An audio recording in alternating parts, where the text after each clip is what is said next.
Welcome in, everybody. This is episode 214 of We Were Gamers, a podcast about some people that used to play way more games than they currently do. And then we decided to make a podcast about games for some reason. Seems like we like pushing stones uphill. Yeah, seems like a plan. I don't know. Anyway, I'm JJ, and joining me tonight is... I'm Michael. Yes. And that is all. Andy is on assignment, so I'm sure we'll hear back from him. Field reporting, potentially out in a literal field. Yeah, who can say? Literally off the grid. Not true. But yeah, he's on assignment, so we'll not that the assignment for this podcast either, just in life. So we'll find out what he was up to next week, maybe, or not, and it'll be a mystery for all time. Me and Michael here are going to dice it up as usual. But luckily, there's stuff to talk about this week because things have been happening. And for once, we're actually timely in the recording of this podcast and the posting of it, that it will be up before the event is over. I don't know. That sounds wrong to me. It does sound... It's certainly off-brand for this podcast, that's for sure. Totally out of character. Yeah, what are we doing here? I'm assuming that you are referring to the Steam sale. Yes, the Steam summer sale is on. Generically, this is the time where a bunch of games get put on sizable discount. And that seems to continue to be the case. Maybe the discounts aren't as steep as they once were, but there's 10 billion games that are on sale, so I'm sure there's something you could find for pretty cheap on there. Oh, absolutely. I have feelings about the Steam sale this year. Yeah? Yeah, so first of all, and I think maybe weirdest for me, is I don't know that I'm going to actually buy anything from the sale this year. Yeah. It certainly reaches a point after you've seen enough Steam sales that you're like, not really into any of this. Yeah, there's certainly stuff on my wish list that's at a good deal price right now, but then I stop and think, well, when would I be getting to this? What do I still have to play that I already own that is in line in front of this? And realistically, would I get to it before the next sale? Yeah, it completely fair. Because there will be a next sale. Probably, the summer one is traditionally one of the bigger ones, and then the winter one they have, around the Christmas, New Year time frame have been the traditional big ones. Yep. But they're going to have a fall one. They're going to have they usually do. In recent years they definitely have anyway. So, pretty reasonable, I think. It's been wild, man. I also have not bought anything. The couple things I was looking at getting are kind of on marginal discount. It's not they're not full price, but it's 15% off. They're just too new, Yeah, I'm staring at the right near the top of my list. I'm staring at these Cold Steel games. Yeah, man. We're gonna come back to the Steam sale now because Andy's not here to derail the podcast. It's time for the Cold Steel Hour starring Michael and JJ. Let's do it. So I've been playing the Legend of Heroes Trails of Cold Steel 3 recently. I actually just finished it. Michael, let me tell you. Did it live up to the hype? It was pretty good. The game is long, really. Okay. Look, this is a JRPG. So, these games take a while. That's not news to anyone. Yep, 40 to 60 hours is a pretty good rough estimate. My playtime is 104. Ooh. Which is long. That's real long. Is that the most of any of these in the series? A bunch of them I did in 40s, 50s, 40s, 70s, 80s. Yeah, so this is my most. There were also a few times where I left it on and went and did other stuff, but that's not any different for any other RPG these days. I just get interrupted, Right. Wow.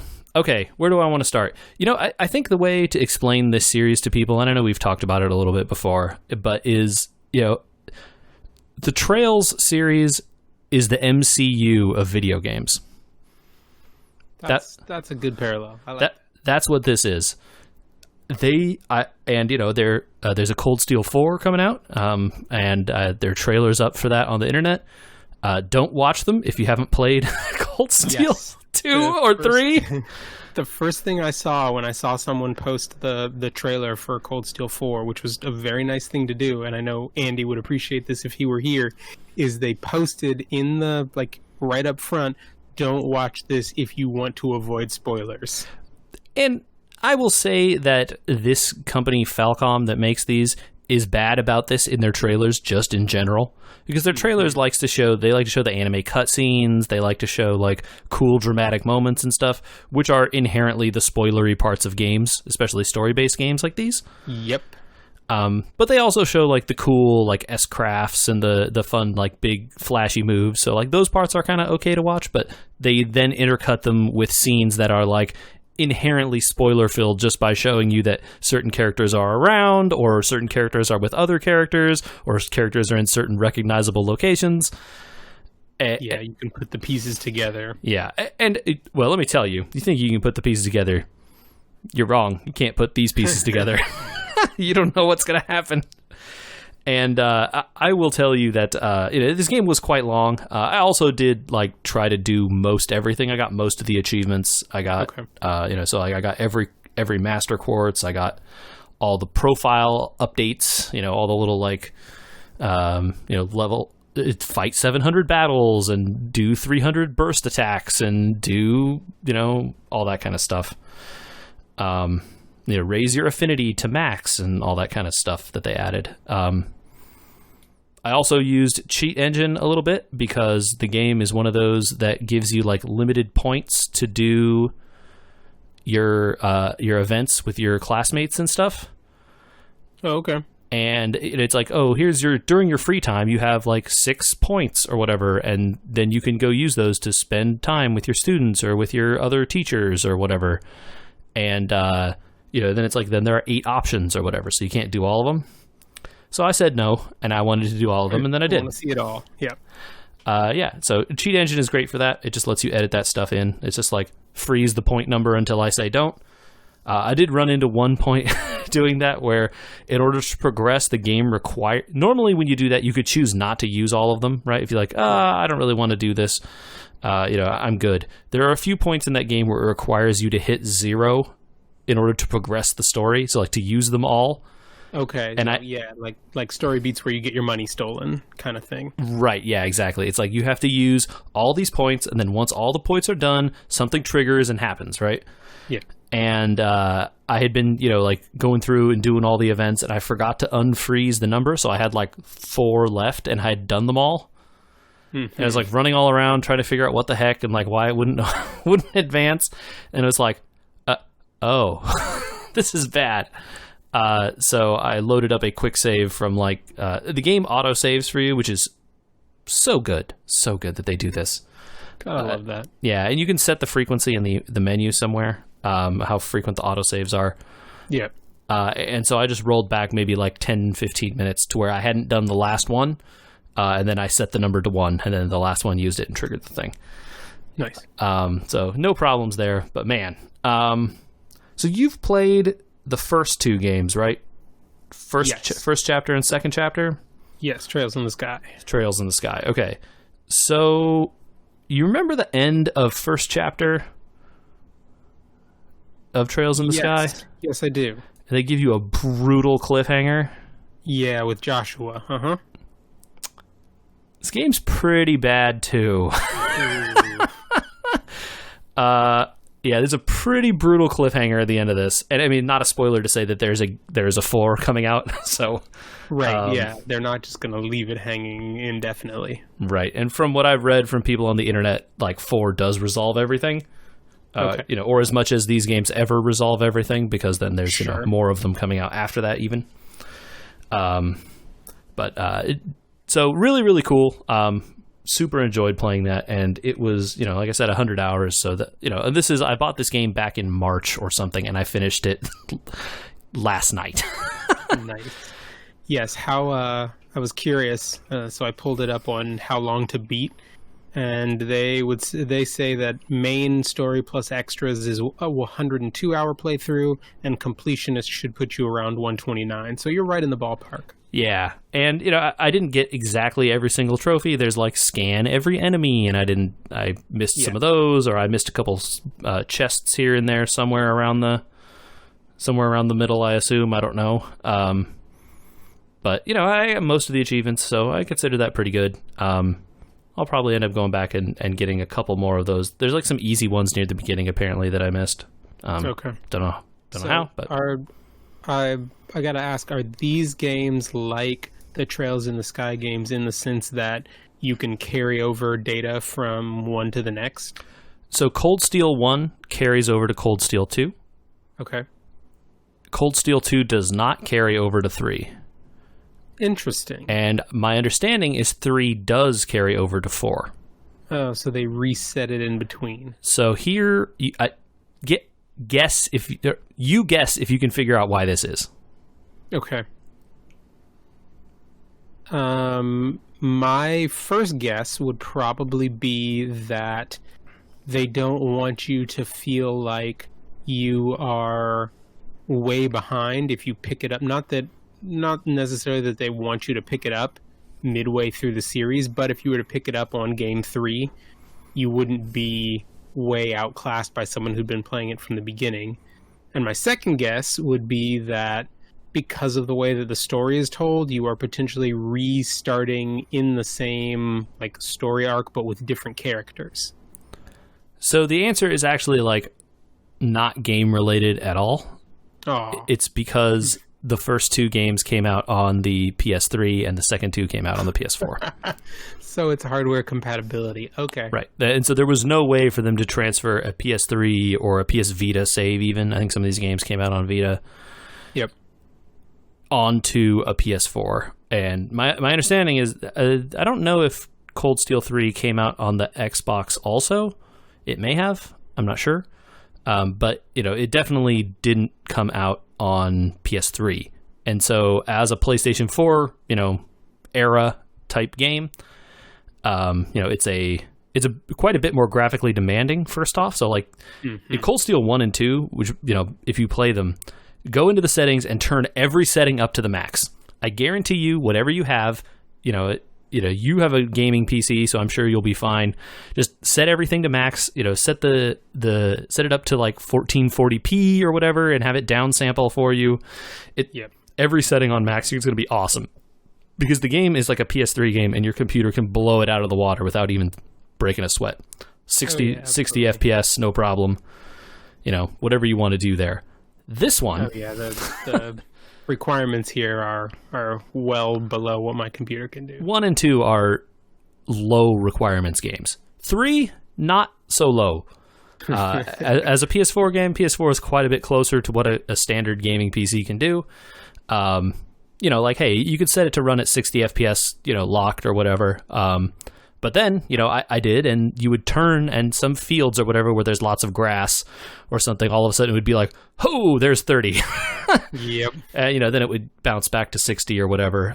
You could fix that by turning off unlimited draw distance or whatever. There's some features that, are even the launcher marks them as hey, man, look, this is here because it's easy for us to implement, but it's really overkill. You don't need this. Yeah. So yeah, but it looks really good. Plays really well. Had no issues really with the game running. Other than I'm trying to run it at 120 FPS or whatever, and then I turn the corner and it drops to 60. It's well, what do you expect, dude? You just loaded a whole new zone. Right. That kind of stuff. So yeah, cool ending. I'm excited to play 4 whenever it comes out next year sometime. That's my that'll be my next year purchase for a long RPG, I'm sure. Cool. So where does this one rank? If you were to rank the first 3 games, would they just be in order? gosh, it's hard. So like the thing, I think the story starts getting pretty convoluted here. Okay. I felt like the story was was pretty straightforward in 1 and a little more complicated in 2, but there's like this kind of backdrop of a war going on, and that was interesting. I didn't dislike it. This one has trouble with its tone because it really swings into these like peaks and valleys like pretty brutally, like because it tries to do this. The games take place in a school, the military academy, and right. In the first 2 games you're a student at the school, which okay, like, you know, you go to the school, it makes sense. In the 3rd game you're a teacher, and it's really hard to like reconcile the like the school life days you know, of the teacher running around like talking to all his students and stuff, with then the next day it's like, let's jump in our mechs and fight a battle. Like, right.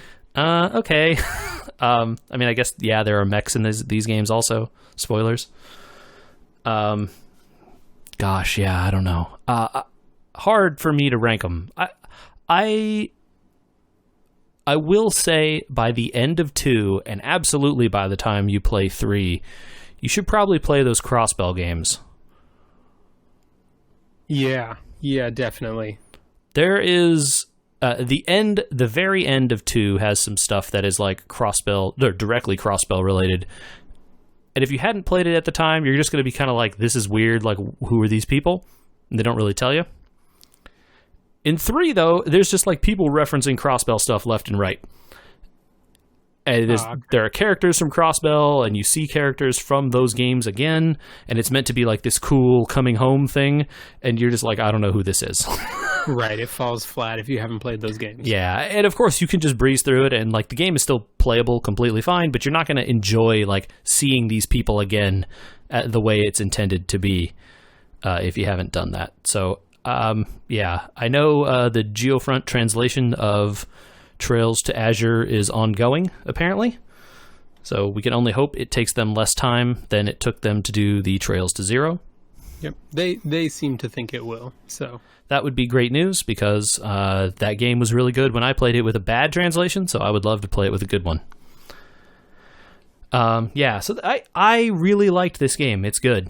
It's hard not to like it when it ends on such like a cliffhanger like that. Yeah.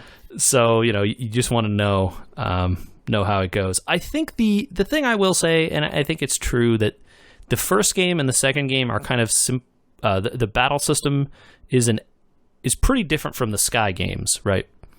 Because it turns out there were 2 games in between that no one had played, or no one in English had played, where they kind of like evolve the battle system some. And so when you play it in order all the way from like Sky games, Crossbell games, and then these Cold Steel games, you see the evolution a lot more clearly, and it doesn't feel like such a break, like it did, because I didn't play them in that order, right? I played the Cold Steel ones, 1 and 2 first before I went back. Right.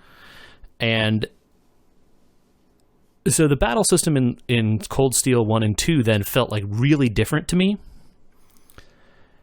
And they just like, it's always just they're just adding more stuff on top. It doesn't feel like they're ever changing anything underneath.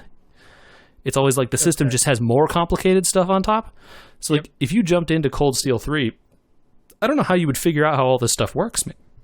There's so many systems. You got to have your combat links. You got to have your spells set up. There are still lines, but the lines don't actually matter for what spells you get anymore, which is at least something. That's kind of nice, but at the same time, why? Yeah. So then why do they still have the lines, right? Why don't they just have like a grid or something? And then, you know, you have these master quartz, which are like big quartz that don't fit in the lines, and those have special properties, and you get a bunch of bonuses from the first one, but you can equip a second one now, and the second one you get like half the stats, or like even less, and then it's just a big it's a big pile of stats. And I mean, like all these games, I feel it's pretty easy to kind of just go off and create really overpowered broken characters, right? Right. It's like stack all the the speed and action points you can, stack all of the strength you can, and just run in and mash the attack button. You know? Yep. you'll eventually just become way too powerful, and that'll be the game. Sword go burr. Exactly, yes, sword go burr. So I don't know, like I enjoyed the simplicity of the Sky games, and by third it's getting pretty complicated because there's a lot of people and a lot of gems and stuff you have to manage in third. But man, it just got really to be a lot by the time I was getting through the Cold Steel stuff. I had like so much of the little crystals in my inventory. I had like 10,000 of every crystal, and just like nothing to spend them on. It's like I don't want any of these like gems anymore. Who cares? Like there was no point. That's good, because in the Trails in the Sky games, those can get a little tight if you're not careful about budgeting or you haven't spent a lot of time grinding for them. Yeah, and that's a bummer. And to be fair, I didn't play on the hardest difficulty. I played on normal. Right. I'm sure if you played on a harder one, you would need more of this stuff you would need the stats that the upgraded version of those the quartz provide in order for you to like survive and stuff, right? Mm-hmm. So I definitely didn't need that, and I just kind of breezed through it as a result. And because there's so much customization available to you, when you have the quartz themselves, which provide a bunch of stat bonuses, the master quartz, which provide different stat bonuses, you can change all that around, and you have all these different combinations of them. They all do different things. It gets to the point where you're like, oh, well, I only have one of these like super good spells quartz, and I can't afford to get any more. So I'll just stick this one on my one guy, and then like I'll just have this other person do something else. They're clearly meant to be like a magic caster, but if I just stack enough speed on them, like, we'll worry about the cast time, not too bad. We can figure it out, So, yeah, it's good. I really enjoyed the game. It's just the battles got to be a lot by the time I got to the end. Gotcha. So I have more opinions about like the mech combat and stuff, but you should play that before we talk about it, because otherwise I'm going to like spoil a bunch of stuff that doesn't make any sense till you play it. All right, so we'll circle back to this in a couple hundred episodes. Yeah, I really do recommend it, and those games are so good. Yeah, definitely, and try to follow a spoiler-free-ish guide so that you can see all the cool stuff, and maybe use Cheat Engine or whatever so you don't have to play it multiple times. Because especially those first two games did the thing where it's like, there's some stuff you can't see unless you're on New Game Plus. Yep, and that sucks. So get a save and start on New Game Plus is my recommendation. Just carry nothing over and then play the game as if it was normal game. Yep. All right. So we were talking about the Steam sale before I derailed the podcast. So let's circle back around. They did add some new stuff in the Steam sale this year. They added these points. Have you messed with this stuff at all? I have not. Because the name seemed ironic.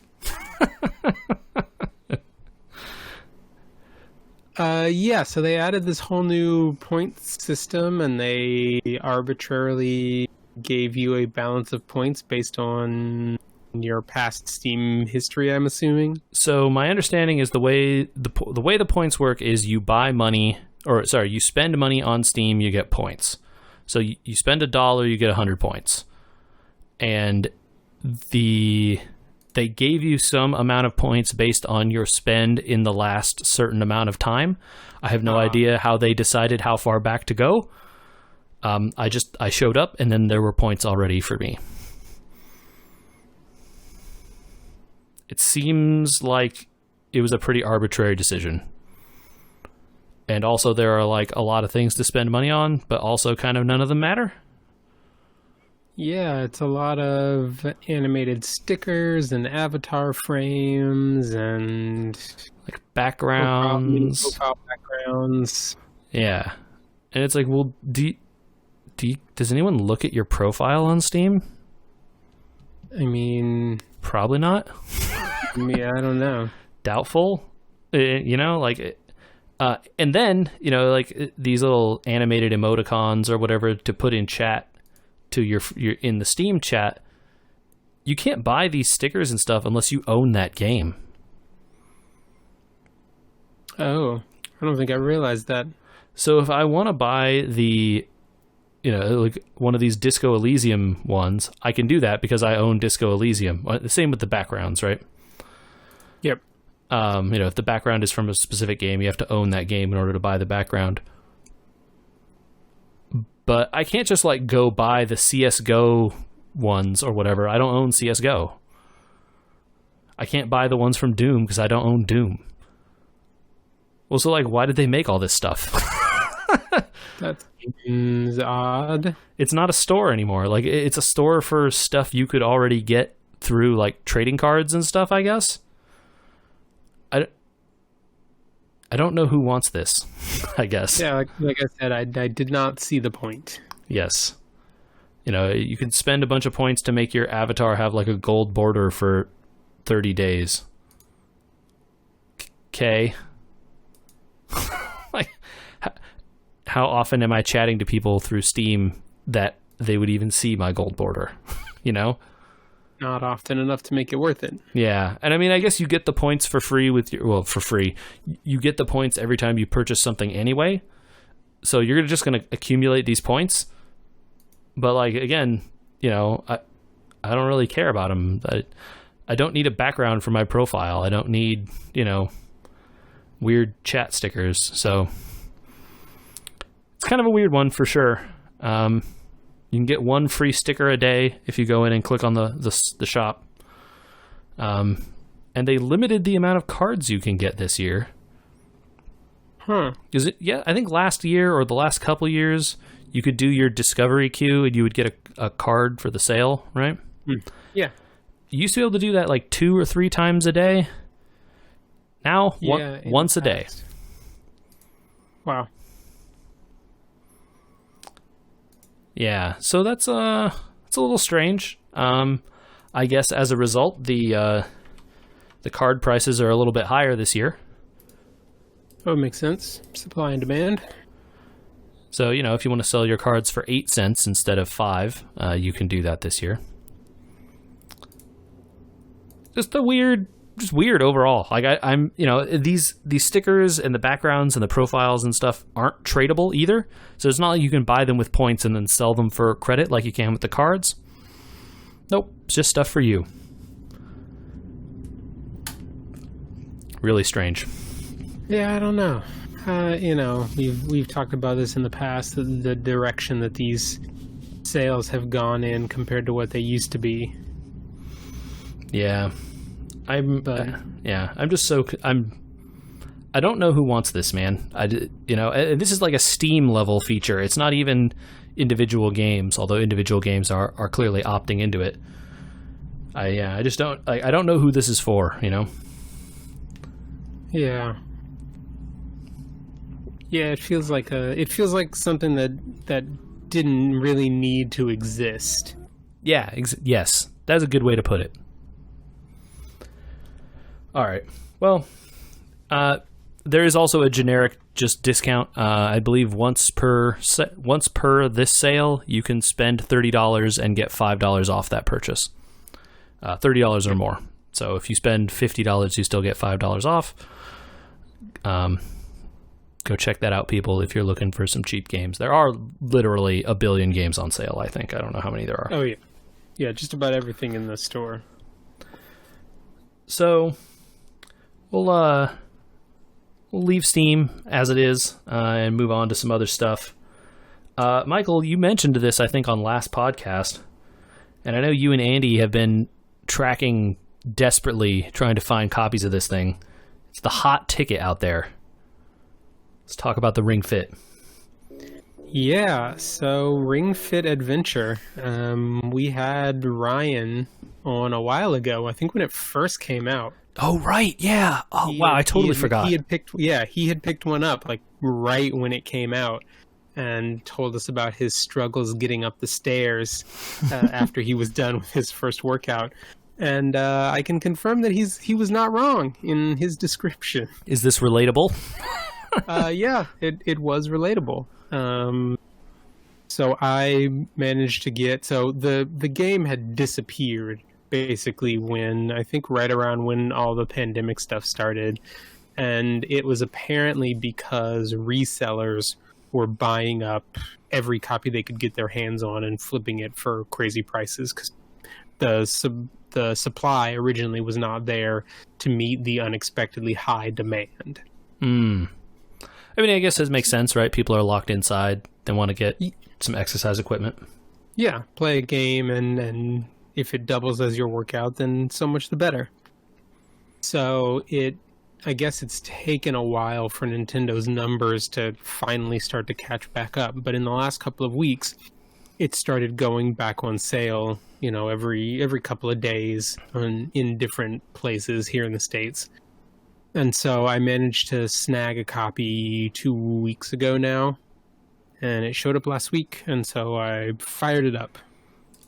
Okay, so you're deep in the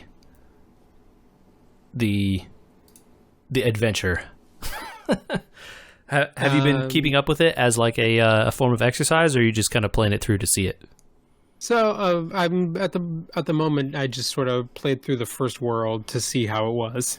But I might go back to it more regularly because it actually was a pretty good workout. So what kind of stuff do they have you doing here? So it's an interesting blend between light jogging and running, and then you're using the ring at the same time as kind of a resistance band.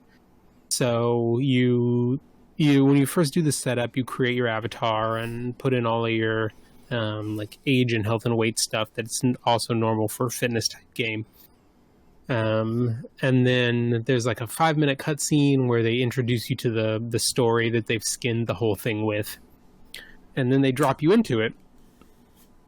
You are basically, imagine being in like a Sonic the Hedgehog level where you're kind of running along a set path, and there are different levels that you can sort of jump up to or fall down to as you're running, and then there are objects around or in the path that you can interact with using the ring. So the ring uses its resistance band features for you to have sort of 2 or 3 options. You can pull out on the ring and it turns it into a vacuum to pull things towards you, or you can squeeze on the ring and it like fires rings of energy out away from you. Okay. And so you can use those to like shatter crates or to open up doors or to pull coins towards you. Got it. And then you can also hold the ring out and turn it so it faces downward, and then if you squeeze on it, it basically works kind of like a jetpack.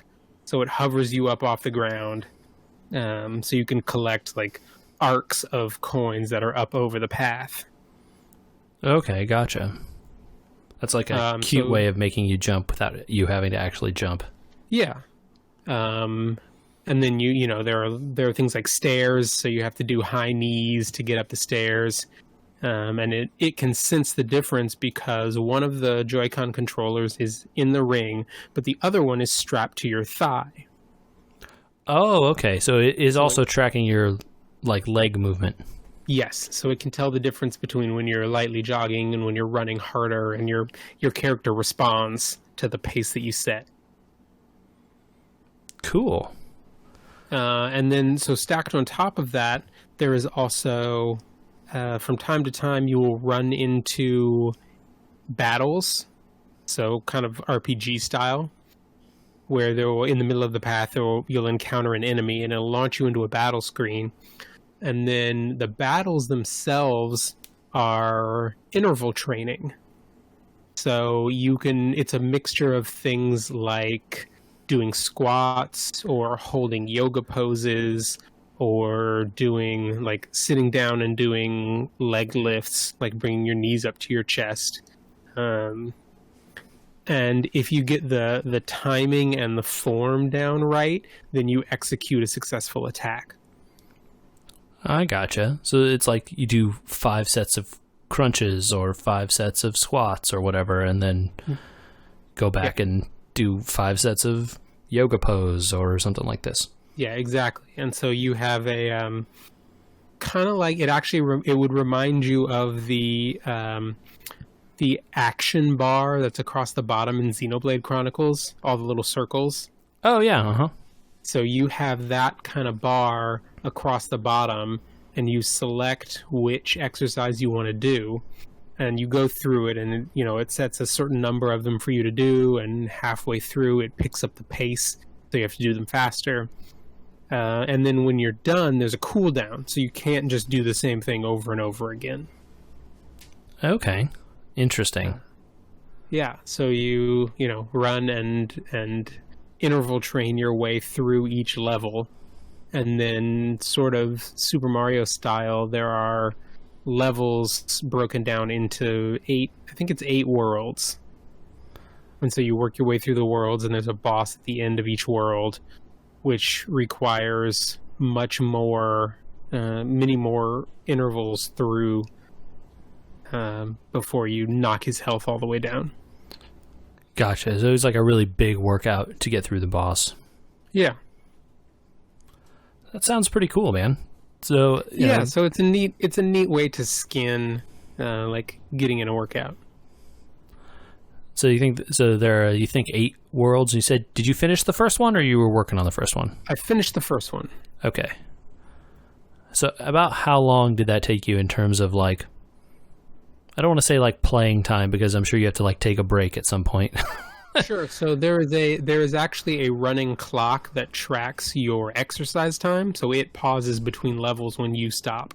Oh, super smart. Wow. Yeah. Good job, so Nintendo. It's a good way to track how long you've actually been working out. So I think the first 4 took me 25 minutes, almost a half hour. Okay. And did you feel pretty good and tired at that point?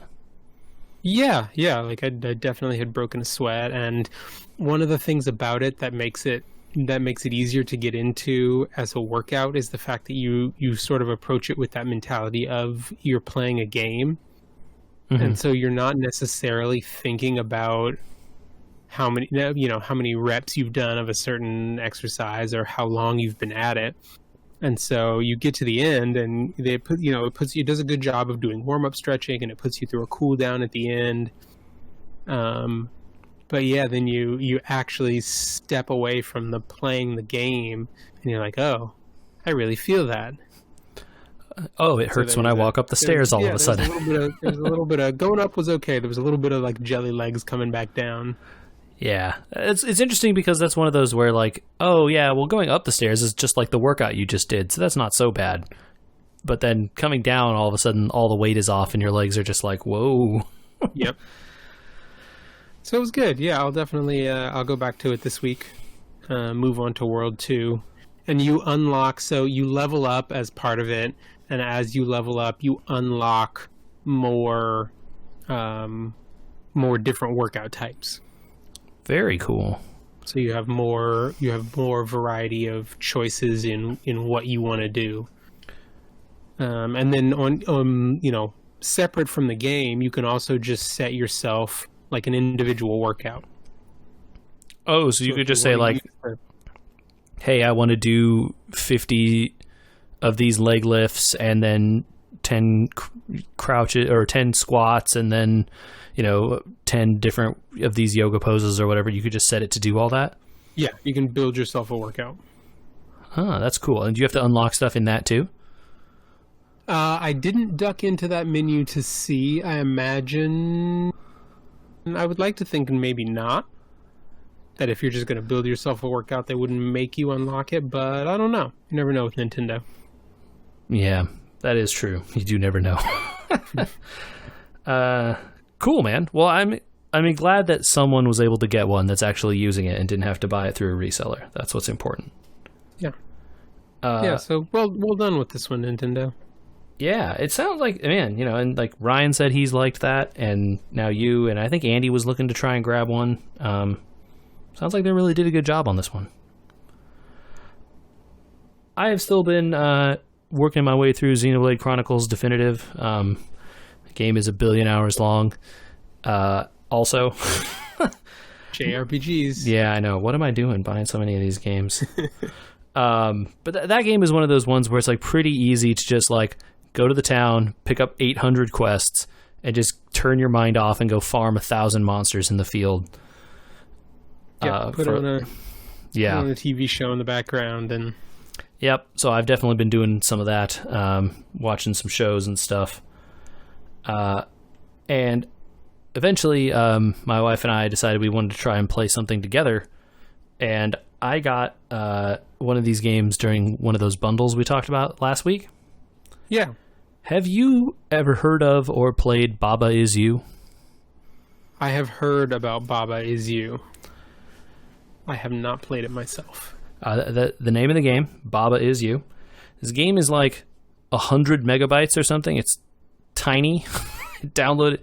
I was like, oh, okay, well, I'll install this. Maybe we'll play it later. And like, I turned around to go get a glass of water, and by the time I was back, it was already done. Yeah. And I was like, oh, thought this was going to take longer. This is a puzzle game. And I don't know how to describe it. It's a game that's really hard to describe. You are this little sheep, rabbit looking thing. It's 2D, and you scoot around on the screen, kind of up, down, left, and right, and you can push things, right? So you have these boxes on the screen, you can push them. You have words on the screen, you can push the words. And the words are like, each word is in a little box. So Baba is a little box, is a little box, and you is a little box. Okay. And then there might be another box that's like flag is win. And so there's 3 little boxes there. And then on the other side of the map, there's a little flag and it's glowing. And you go touch the flag and you win. That's how you beat the level. Okay. Well, so that one was pretty easy. You just take Baba and you scoot over there and you touch the flag, you win. Well, the next one, there is no win. Win is a little box. It's off on the corner. You have to figure out how to make something into win so that Baba can touch it and then you can win, right? Huh, okay. But it's set up in this like maze of stones, and so you got to maneuver, and you can only push, you can't pull. So you have to figure out how to maneuver it through these mazes to get the little box out. So you think, oh, okay, this is the kind of game that this is going to be. You're going to have to push these letters around, or push these flags, or these rocks, or navigate this river, or do something so that you can get Baba to the win, or make something into win so that Baba can touch it, and there you go. You can do so much more than that in this game.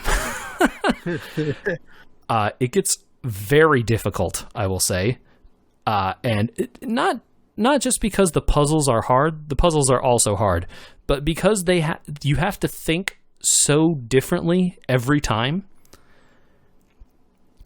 And like all of a sudden you get into these ones and it's like, well, there's only one is here.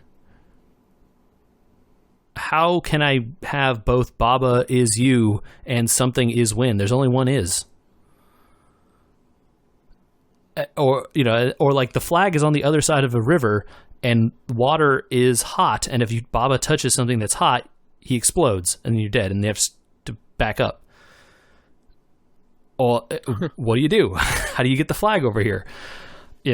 And eventually you start to kind of figure out that there are so many things you can do with these little phrases. If you push one of the boxes of Baba is you, all of a sudden you is nothing and you can't control the game anymore. except to rewind, right? Or start over. Right. But you can't move any of the pieces. So, okay, well, something always has to be you, but Baba doesn't have to be you. What if like rock is you or flag is you? And so you can move the flag and then Baba stays there. Or, what about if you move the, all of a sudden, like, text is you. And then you can move all the text together. Or walls is you. And you can just move all the walls.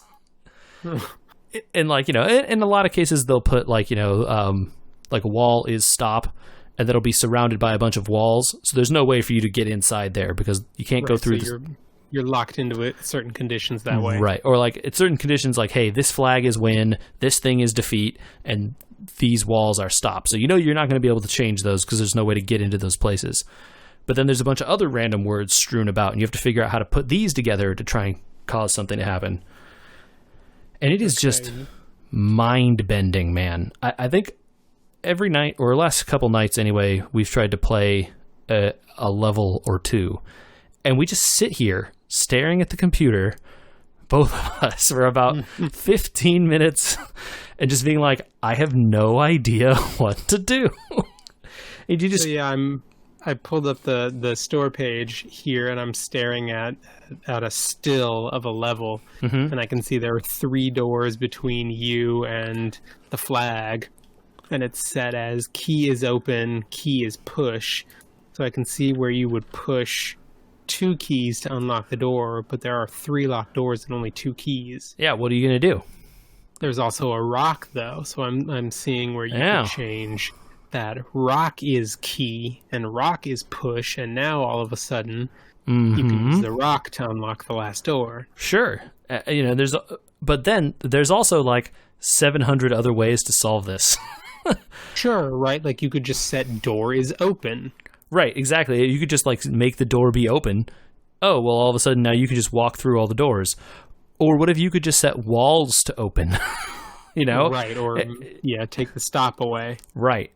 And then later they start introducing new things, like they introduce an and. So now it's like Baba is you and okay. And you can do stuff like that, or you could be like flag and Baba is you, right? But it kind of requires the grammar to always be kind of correct, not strictly correct, but like you can't put like you is Baba. That won't work. Right. It has to be in a certain order, right? So if you have an is and you have key and rock, you could say rock is key and use the rock to unlock the door. But if you said key is rock, it wouldn't unlock it. Right. If you said key is rock, actually the key will turn into a rock. Oh, okay. And now you will have no keys anymore because you just made rocks. Right. And then you break that and try to turn the key back into a key, and it doesn't do it because you turned the key into a rock. It's pretty interesting. And these puzzles get really crazy. They introduce stuff that will move on its own later, so you can like pass turns by pressing a button, and it'll just like advance one step or whatever.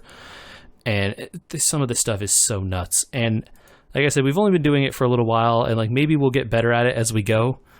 But man, some of these are really hard. We've literally sat there just staring at a puzzle for like 20 minutes trying to figure out what you can do. Some of these are it's just really, really tough. It is cool though. Like I think this is such a cool idea for a puzzle game, but man, it is just tough.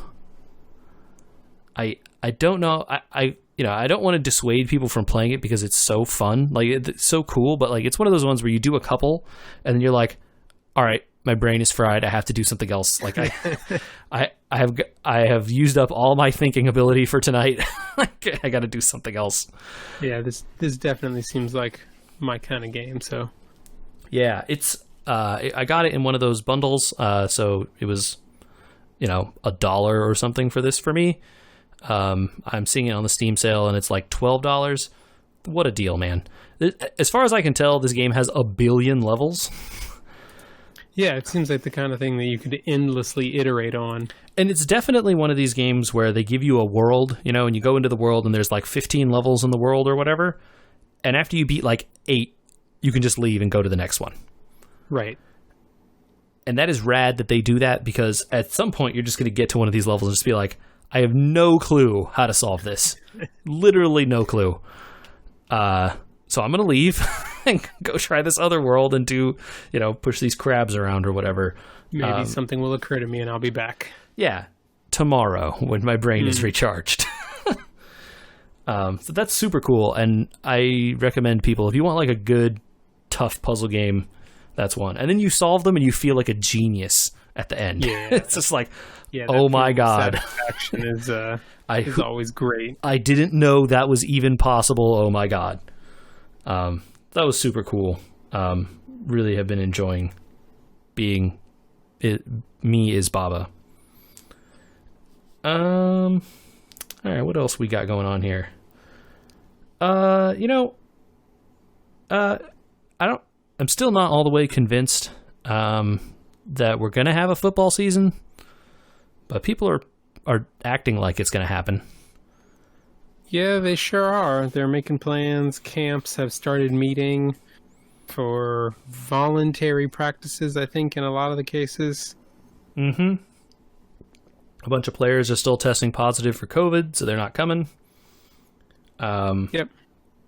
And, deals are still happening. And I know you're a big Carolina Panthers fan from your home state. Oh, yeah. And I think...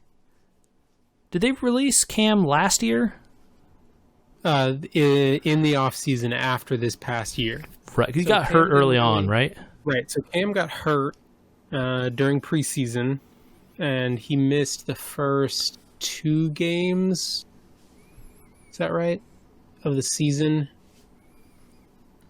And then came in and played for a couple of games before getting hurt again and going back out. Right. I remember the injuries being kind of his problem last year.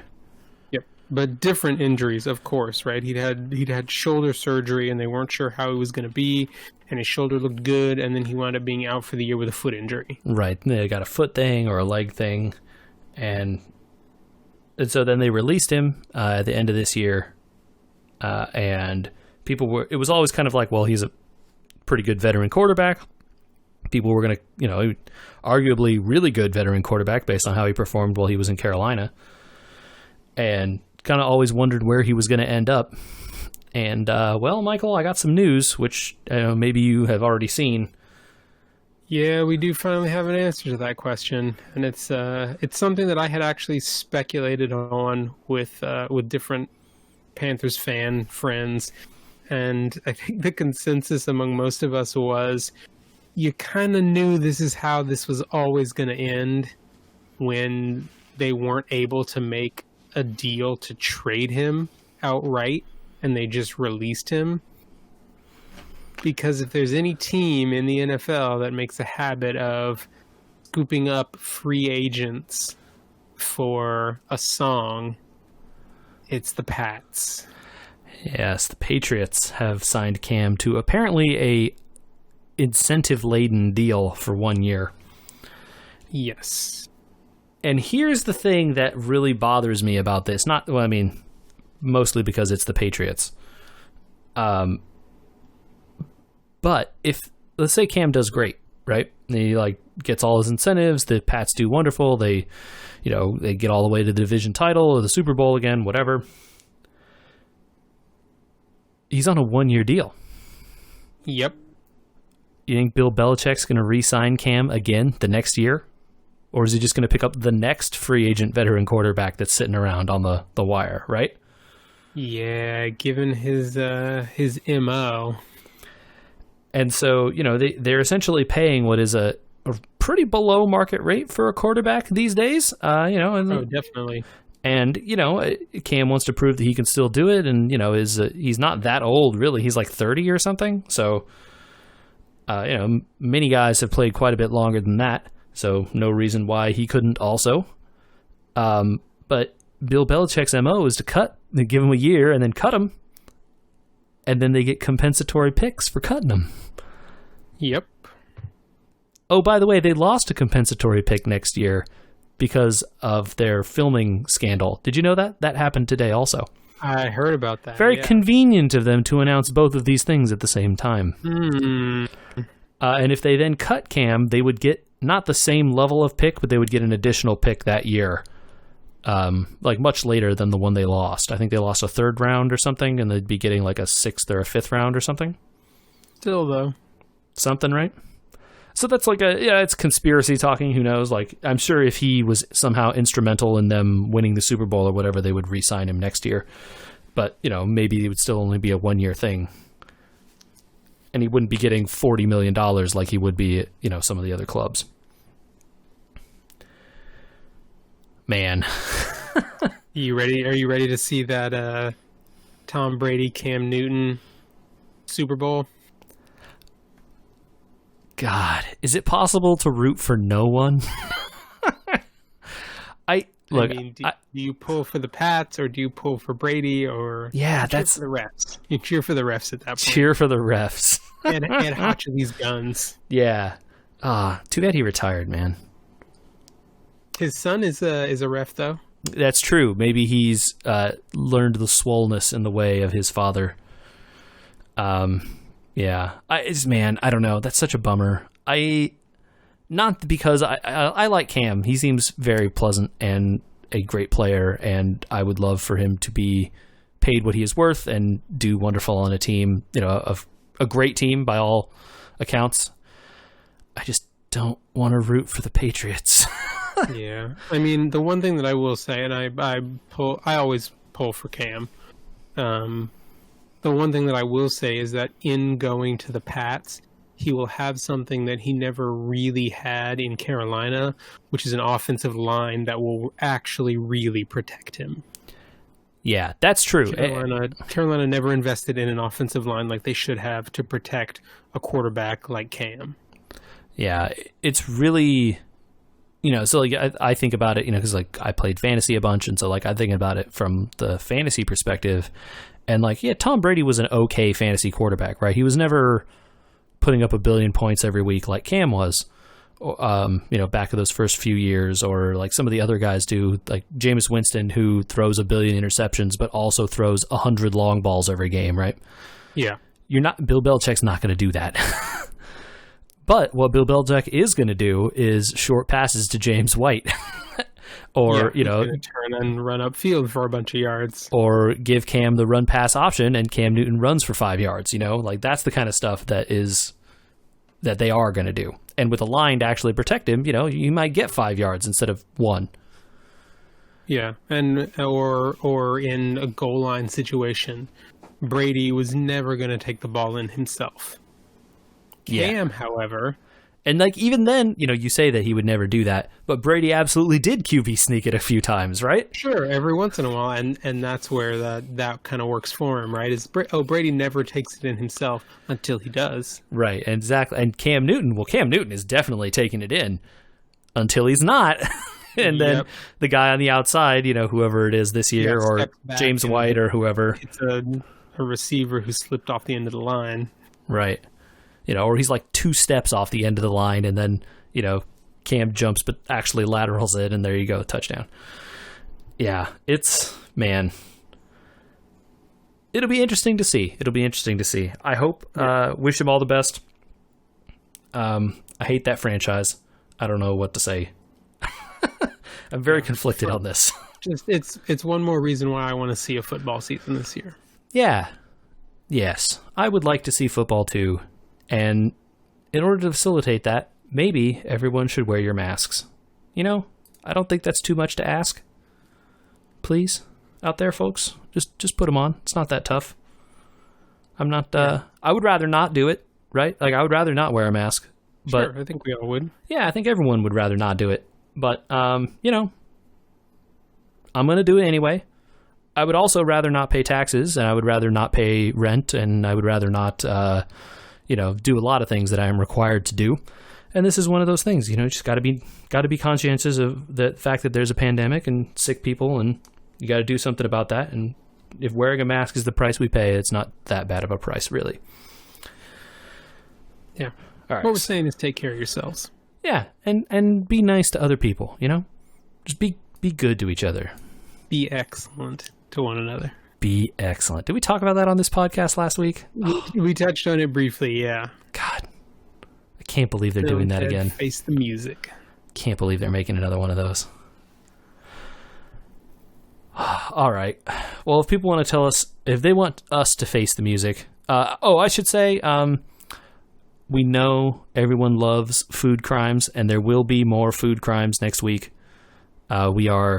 We're off the beat this week. We wanted to wait for Andy to come back because I'm sure we have some truly criminal acts of food. He will. Let me just tease it by saying he will have a spicy take for you next week. Ooh, I love it. Okay. And if people want to give us their spicy takes, Michael, where can they do that? They can email us at podcast@weweregamers. We love getting emails, especially when you disagree with us on our food crimes. Yeah, and put food crimes in the top of there so that we know what you're doing about that. That's very helpful for us. Yeah, put peanut butter waffle in the headline for Andy. Yes, do it. You can also go to our website, weweregamers.com. You can find us on the social media. Facebook, Twitter, Instagram. We were gamers on all those places. You can subscribe to us on your podcatcher of choice. We're on Spotify. We're on Google Podcasts. We're on Apple Podcasts. Anywhere you can listen to a podcast, you can find us. And you should check us out on YouTube. Yes. We've got our YouTube channel with some extra content on there. Our subspace transmissions, our carbon scoring, all kinds of other... Those pods are available in the feed as well, so you don't have to look too far for them, but they are nicely separated on the YouTube in a very easy to browse way, so that's helpful for those